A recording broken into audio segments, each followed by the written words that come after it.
Hey everyone, it's Alex here.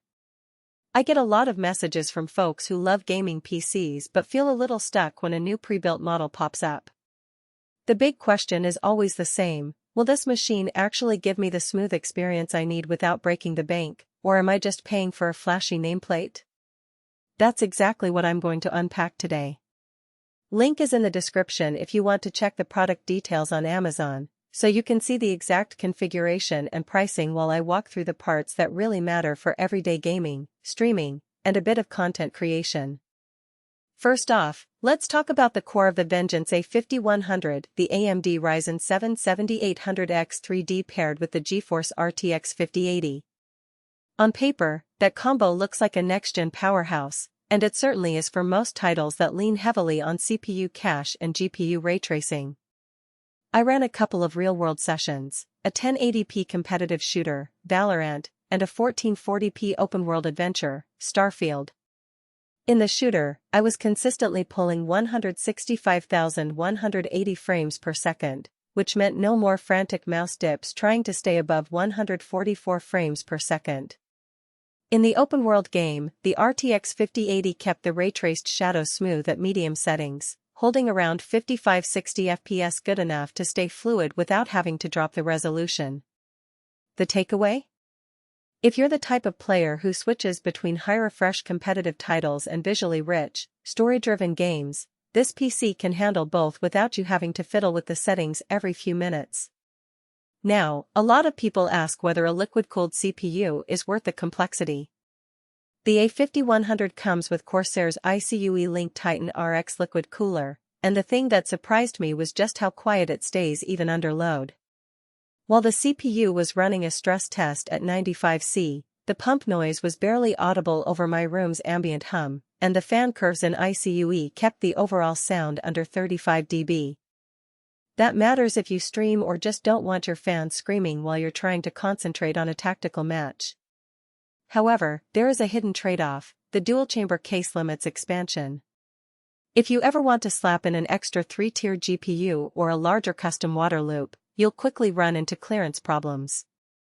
For most gamers who plan to stick with the stock GPU and maybe add a few more drives, it's fine, but heavy modders should note that the case's design is more about aesthetics and compactness than future-proof expandability. Storage is another practical aspect. The 2TB M.2 SSD gives you plenty of room for a hefty game library, and I was impressed by how fast the load times were. Launching Cyberpunk 2077 dropped from a 30-second grind to under 12 seconds, and level transitions in massive titles felt almost instantaneous. The downside? The SSD is a single drive, so you can't split workloads across 2 drives for simultaneous reads and writes. If you're the kind of user who runs a VM or does heavy video rendering while gaming, you might feel that bottleneck a bit more than someone who just loads games. Memory-wise, the 32GB Dominator Titanium DDR5 runs at 5600 MHz, and it definitely feels like future-proofing. In practice, you won't notice that much difference compared to 16GB unless you're juggling multiple heavy applications. Think streaming software, a browser with dozens of tabs, and a game all at once. For a regular gamer, 16GB would have been sufficient, so the extra 16GB mainly adds peace of mind if you plan to dive into content creation down the road. The RGB lighting on the sticks is subtle, and you can sync it with the rest of the iCUE ecosystem, which is a nice touch if you care about a cohesive look. One practical concern that keeps popping up in the community is heat in a small case. The A5100 uses 9 Corsair iCUE LINK RX120 RGB fans, and the airflow design is pretty clever. Air is drawn in from the front and exhausted out the rear and top. In my house, with the ambient temperature around 72 F, the system stayed under 45 C on the GPU during extended gaming sessions. However, in a warmer room above 80 F, the GPU temperature crept up into the low 80s, and the fans kicked in louder, which can be a little distracting if you're used to a whisper-quiet rig.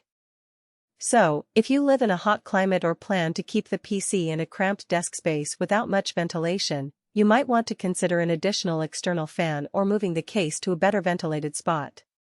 Let's talk about who this machine is really for. If you are a serious gamer who wants a ready-to-play system with top-tier performance in both competitive and immersive titles, the Vengeance A5100 checks the boxes. It's also a solid entry point if you're looking to start streaming or recording gameplay, because the CPU's extra cache combined with the high-end GPU reduces encoding lag. On the other hand, if you're a budget-conscious buyer who mainly plays esports titles at 1080p, you could get a decent experience with a cheaper pre-built or even a custom build that spends less on the